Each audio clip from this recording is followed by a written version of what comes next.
There will come a point in your life when you realize something painful, that no matter how kind you are, how patient, or how well you treat others, there will always be people who simply do not respect you.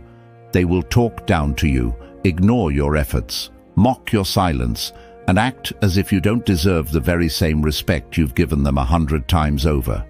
And in that moment, you will face a quiet test, not of your worth, but of your control. Because disrespect is not just an act, it's an invitation to lose yourself. And the Stoic strength lies in declining that invitation. You've felt it before, that sting when someone dismisses you like your words mean nothing, that quiet anger when someone crosses your boundary and laughs as if you don't matter. You walk away replaying it all in your head, wondering what you should have said, what you should have done. But disrespect doesn't just hurt because of what they did. It hurts because of what it stirs inside you. Epictetus said, "No man is free who is not master of himself." The moment someone can make you angry at will, you've handed them your peace. So today, let's take it back. Not with rage, not with ego, but with calm, disciplined strength.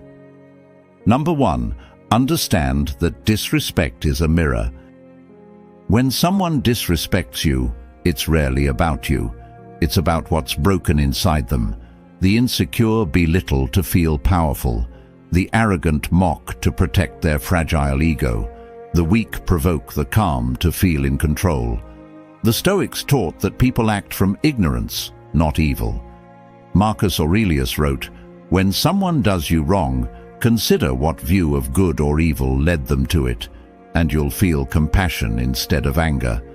That's power, refusing to let their actions define your emotions. Once you see disrespect as a reflection of their inner chaos, not your worth, it loses its hold on you. Their noise stays on the surface. It doesn't reach your peace. Number 2, silence is not weakness, it's strategy. In a world addicted to reaction, silence often looks like defeat. People think if you don't respond, you're weak. But the Stoics knew the opposite is true.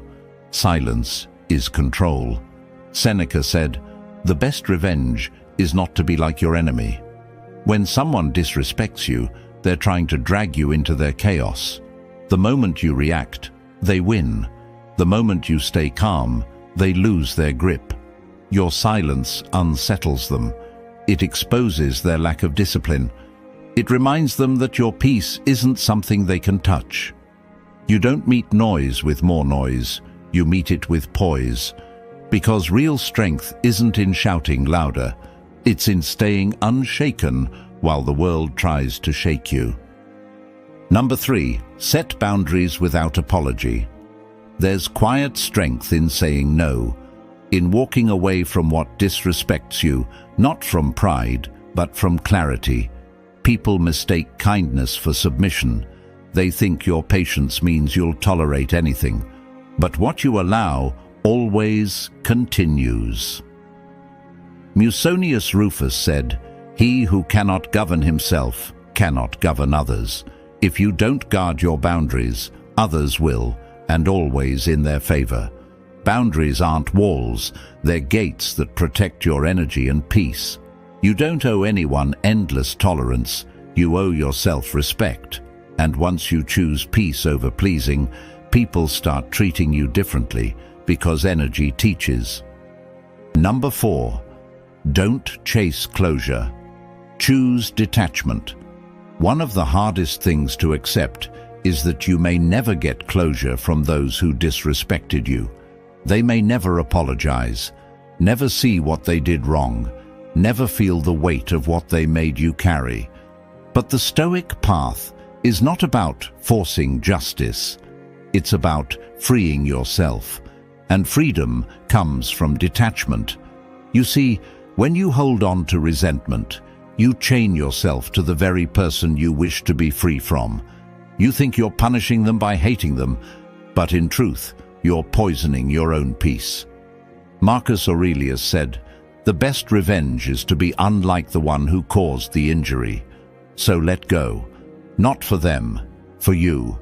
Because the more you replay their disrespect, the longer they live rent-free in your mind.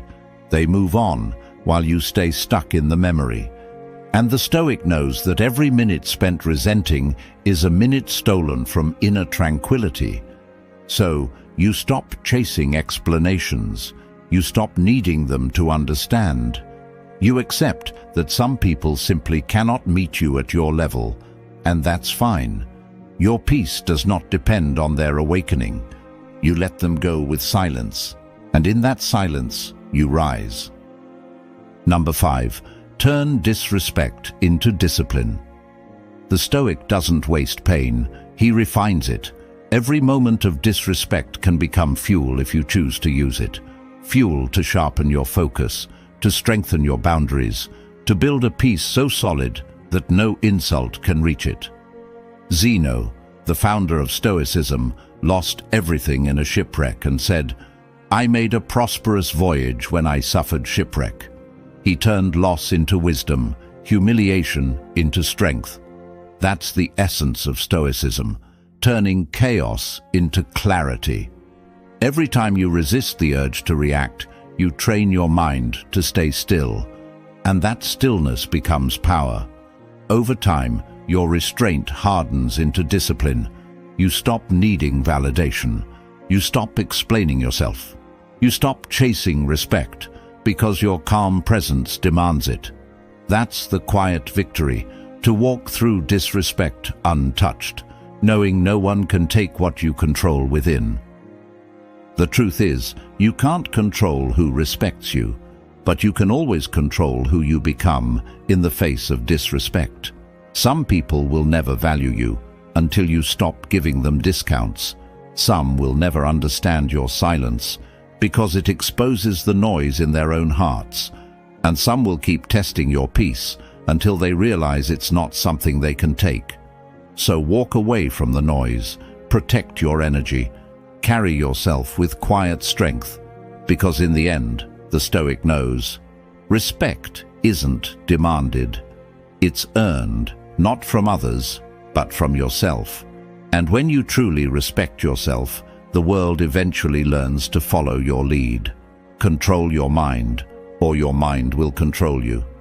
Choose peace, and you'll never lose another battle.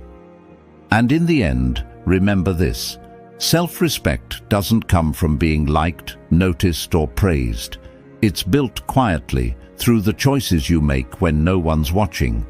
It grows every time you walk away from what insults your soul, every time you stay calm when others try to pull you into their chaos, every time you say no to what drains your peace. Because self-respect is the fruit of discipline and dignity, the reward for mastering yourself. The more you learn to say no to what disrespects you, the more you say yes to who you truly are.